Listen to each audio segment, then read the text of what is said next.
En este estudio queremos leer algunos textos acerca de María Magdalena. Esta mujer, desde luego, de lo que leemos en estos textos, era muy buen ejemplo de la dedicación al Señor Jesús. María Magdalena, el nombre Magdalena indica su lugar de origen, Magdala. Magdala, un pueblo sobre la costa del mar de Galilea. Ella no se identifica como muchas mujeres, como esposa de cierto hombre o madre de cierto hombre, sino del lugar de su origen. Quiero enfatizar desde un principio que María Magdalena no era la mujer pecadora de Lucas capítulo 7, los versículos 36 al 50.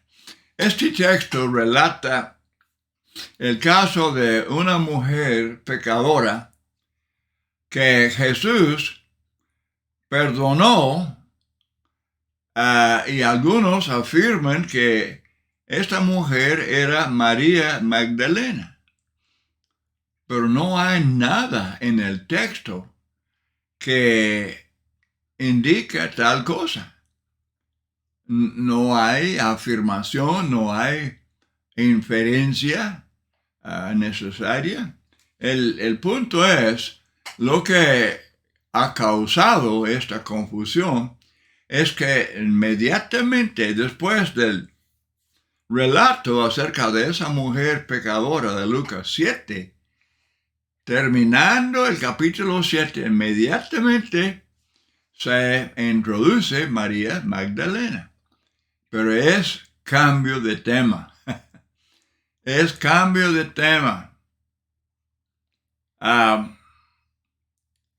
La primera mención de María Magdalena es a Lucas 8.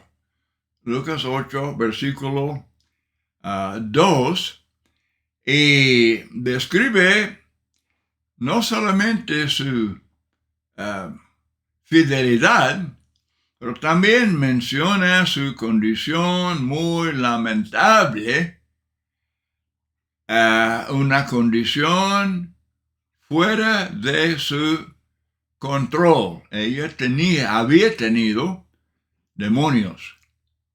Había tenido 7 demonios. Y Jesús la liberó de esos demonios. Es muy difícil, tal vez imposible, describir la miseria, la consecuencia de tener esos demonios, o también se llaman espíritus inmundos, que tomaron posesión de muchas personas en aquellos días. ¿Cómo se explica eso de los endemoniados? Bueno, obviamente es que Dios permitió que Satanás hiciera esa obra para que Jesús y los apóstoles pudieran demostrar su poder sobre Satanás. Podían echar fuera aquellos demonios o espíritus inmundos. Y se notaba la gran diferencia ya después de ser liberados de los demonios. Muy importante aprender y recordar que la persona endemoniada no fue afligida de esa manera por causa de sus pecados. Nada que ver. No, nada que ver. La posesión de demonios no tenía nada que ver con el pecado. Muchas personas tenían esa aflicción de estar endemoniadas, pero no se menciona ningún pecado relacionado con ese problema. Esto es muy importante porque eso también tiene que ver con la teoría equivocada, ya que este relato de Lucas 7 inmediatamente precede la mención de María Magdalena. Pero en primer lugar, esa mujer pecadora no era María Magdalena. Y en segundo lugar, el estar endemoniado como María Magdalena no significa que ella hubiera sido pecadora. No, la Biblia no enseña eso. No, esto es un punto muy importante. Ahora, María Magdalena, de la que habían salido 7 demonios. Imagínense el cambio en su vida. Imagínense el alivio. Porque los demonios causaron muchos daños físicos, mentales, psicológicos.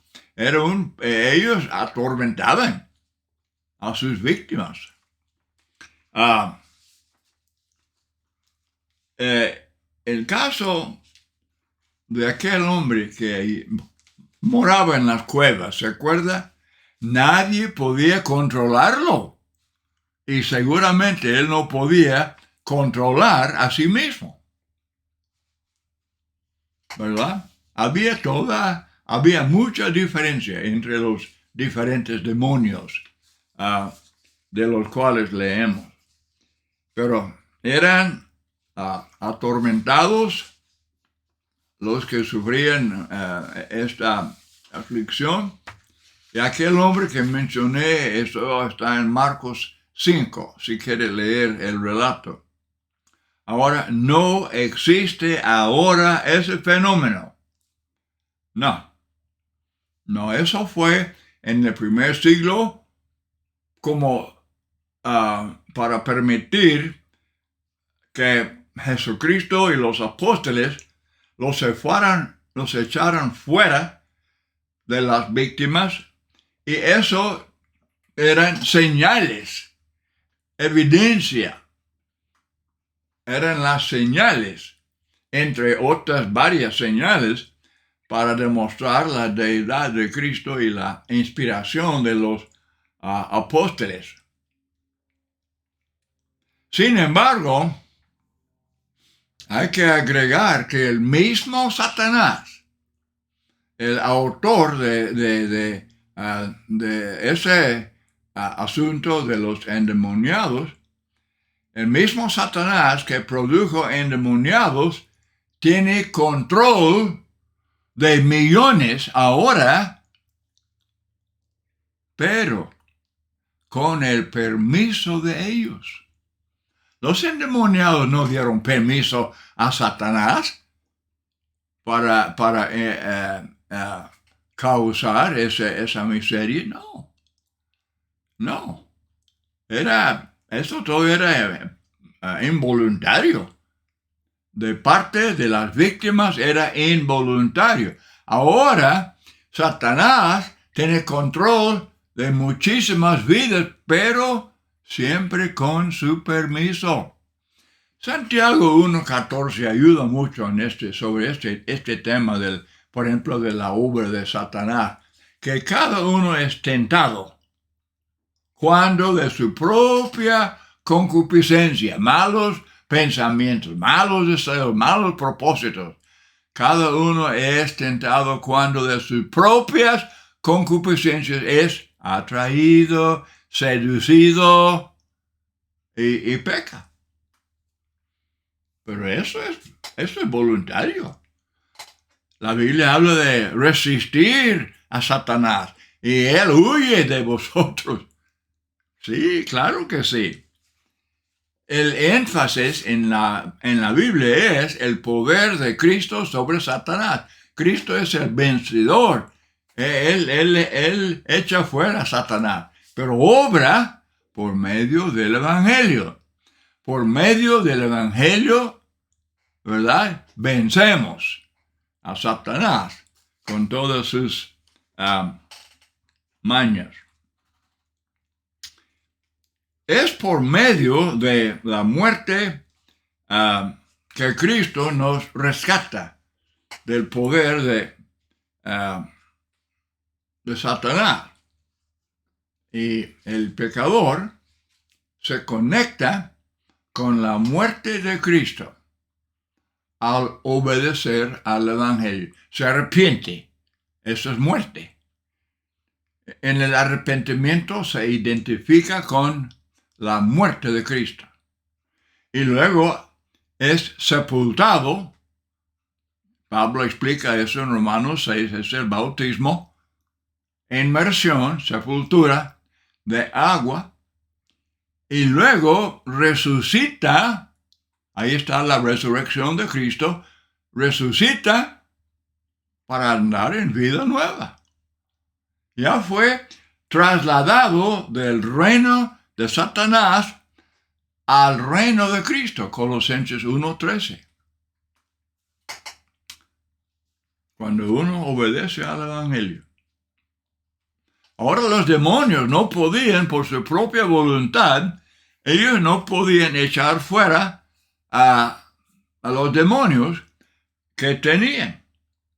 Pero todos sí pueden echar Satanás de su corazón y de su vida cuando creen en Cristo, creen el Evangelio predicado por los apóstoles y se arrepiente, confiesa a Cristo y es bautizado para perdón de pecados, lo echa fuera.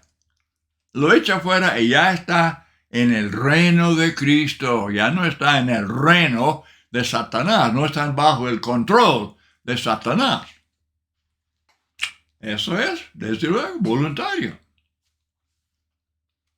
Voluntario.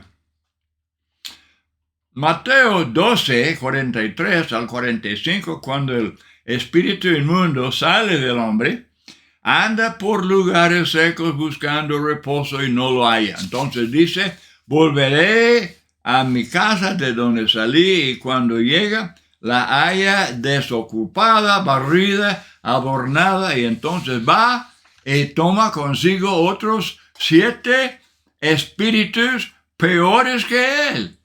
Y entrados, moran ahí, y el postrer estado de aquel hombre viene a ser peor que el primero. Pero no fue así. En el caso de María Magdalena no fue así.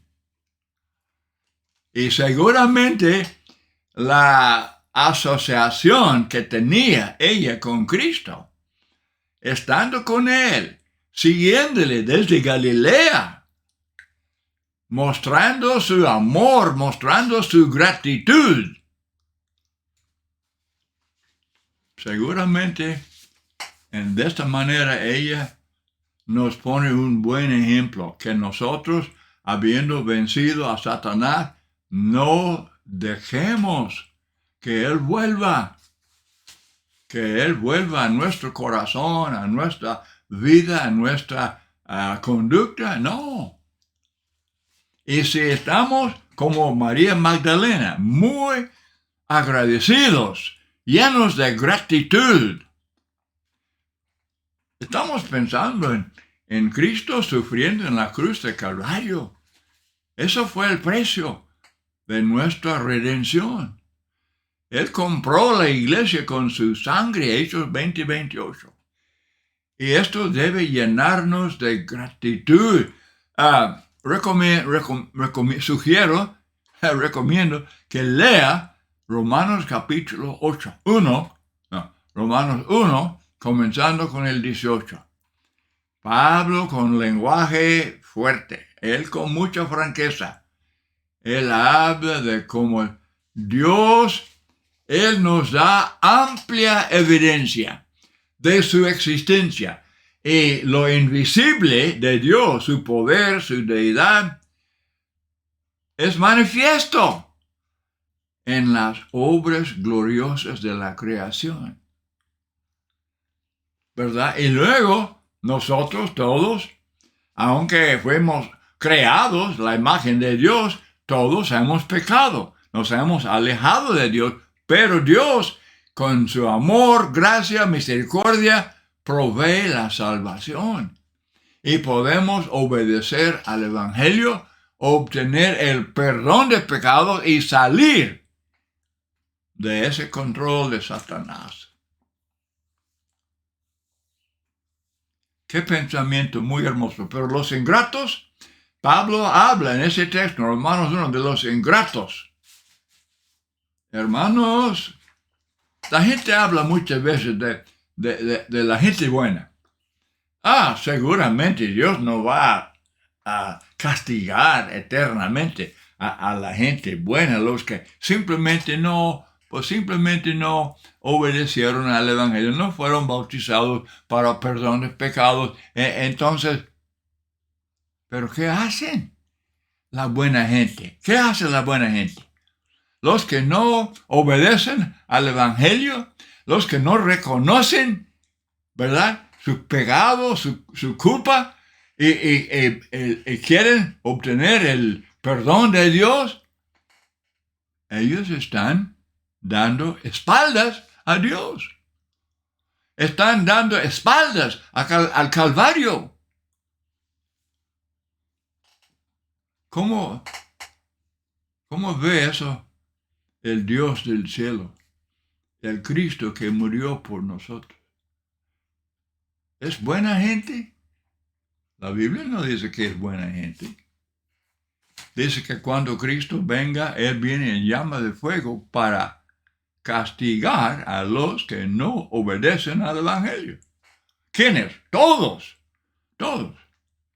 Los que simplemente, aunque tengan una vida más o menos buena y es buena gente y son serviciales y tienen buenas familias y son honestos y todo, y ellos creen que no me va a castigar Dios. Pero no están leyendo sus Biblias. Porque esa gente dan espaldas a Cristo y la cruz. Son ingratos.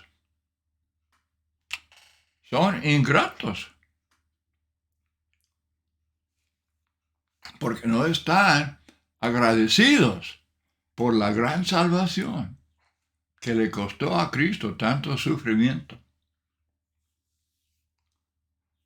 ¿Cómo debemos estar sumamente... Saulo de Tarso, cuando él obedeció al Evangelio, cuando el Señor apareció a Saulo y Ananías le dijo que pues levántate, bautízate, lava tus pecados, Saulo lo hizo. Y luego, como Pablo el apóstol, Saulo es un nombre hebreo y Pablo el nombre romano, pero él entró de lleno en el ministerio, demostrando su gratitud al Señor y toda la vida, mostrando su gratitud por esa gran salvación. Y es lo que hizo María Magdalena, la misma cosa. El etíope, cuando Felipe le está enseñando y le explica el plan de salvación y que debería confesar a Cristo y ser bautizado, dice Felipe, pues ya van por el camino en su vehículo, y él dice, aquí hay agua, ¿qué impide que yo sea bautizado? Felipe dice, pues si crees, bien puedes. Confesó a Cristo, fue bautizado, sumergido en el agua, sepultado, como Pablo explica en Romanos 6, y luego siguió su camino gozoso. Hermanos, imagínense, llegando allá con su gente, con ese gozo, pues imagínense como ese etíope, como él demostró su amor, su gratitud por la gran salvación que había recibido. Bueno, vamos hablando.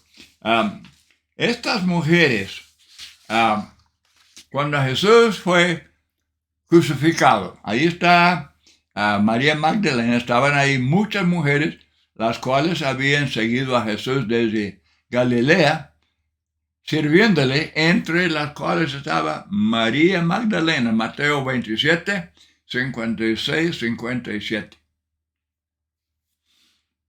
Estaban ahí, eran los que quedaron más tiempo. Ahí estaban cerca de la cruz de Calvario y eran los últimos que salieron de ahí. Y luego eran los primeros que llegaron a la tumba el primer día de la semana, con especies así para preparar el cuerpo de Jesús. Dice Juan 19, dice Marcos 15, 40, también había algunas mujeres mirando, las cuales estaban María Magdalena. Juan 19, 25 estaban junto a la cruz de Jesús, su madre, y la hermana de su madre, María, la mujer de Cleofas, y María Magdalena. Ahí estuvieron, junto a la cruz. Mateo 27, 61, estaban ahí María Magdalena y la otra María sentadas delante del sepulcro. Estaban viendo. Imagínense el dolor. Imagínense las lágrimas. Imagínense el sufrimiento. Viendo a Jesús, a quien amaban. Le habían seguido, le habían servido desde Galilea. Y ahora están viéndolo ahí clavado en la cruz. Y nada más podían verlo. Le habían servido, aún con sus bienes, con bienes. Le habían servido. Y ahora están allí y no pueden hacer más que mirar a Jesús. Qué dolor, qué sufrimiento en corazones tan dedicados a Jesucristo. María Magdalena. Y como ya dije, pues de los primeros que llegaron a la tumba al amanecer el tercer día, llegó allí acompañada por la otra María. Al ver que la piedra se había quitado de delante del sepulcro, corrió a Jerusalén y dio aviso a Pedro y a los apóstoles, Juan 20, 1 y 2. María Magdalena siguió a los apóstoles y volvió al huerto. Y se quedó después de que los otros se hubieran ido. No quería salir. No quería dejar ese lugar donde estaba Cristo. Luego Marcos 16, 9, habiendo resucitado a Jesús por la mañana, el primer día de la semana, apareció primeramente a María Magdalena. Apareció primeramente a María Magdalena, de quien había echado los 7 demonios. Y luego, quiero que lean, nada más le voy a dar, es un texto largo, pero recuerde Juan 20, del 9 al 18, una conversación de Cristo y María Magdalena. Juan 20, del 9 al 18. Fue entonces María Magdalena para dar a los discípulos las nuevas de que había visto al Señor y que Él le había dicho estas cosas. Juan 20. Muy, pero muy interesante. Bueno, nosotros, desde luego, como ya mencioné, el bautismo, nos conectamos con esa muerte. Y también, como María Magdalena, fue temprano, el primer día de la semana, primer día, para estar con Jesús allá, que estaba supuestamente en la tumba. ¿Y nosotros qué hacemos el primer día de la semana? Nos amanecemos y vamos temprano al lugar de reunión para participar de la cena del Señor y conmemorar la muerte de Cristo. ¿Qué tal los miembros que van de vez en cuando o llegan tarde? Ya no muestran amor y gratitud. ¿Qué tienen? Deberían leer todo el relato de María Magdalena. El ejemplo de ella les reprende. Ella estaba llena de gratitud, llena de amor. Una discípula bien devota a Cristo. Entonces, al participar de la cena, recordamos la muerte de Cristo y debemos tener el corazón tan lleno de gratitud como María Magdalena, cuando, en primer lugar, el Señor echó fuera los demonios, y luego cuando reconoció que era Jesús. En verdad, Jesús había resucitado de los muertos. Qué buen ejemplo. María Magdalena, de gratitud, de una vida servicial, una vida desde Galilea hasta Calvario. Imagínense después, la Biblia no habla más, y nada más sí habla de los que estuvieron allá el día de Pentecostés. Pero el asunto es que tener esas cualidades que son demostradas por María Magdalena. Quiero animarles a leer esos textos. Yo sé que los han leído, pero otra vez, meditando en la fidelidad de esta mujer, el amor, ¿verdad? Y la gratitud y tales cualidades que debemos imitar. Muchas gracias por acompañarme en este estudio. Y así lo voy a dejar. Y siempre mencionando que estos estudios que estoy presentando los tengo escritos. Y si me manda un email, con todo gusto se los mando. Y les tendrá los textos escritos y los puntos que estamos haciendo. Dios les bendiga.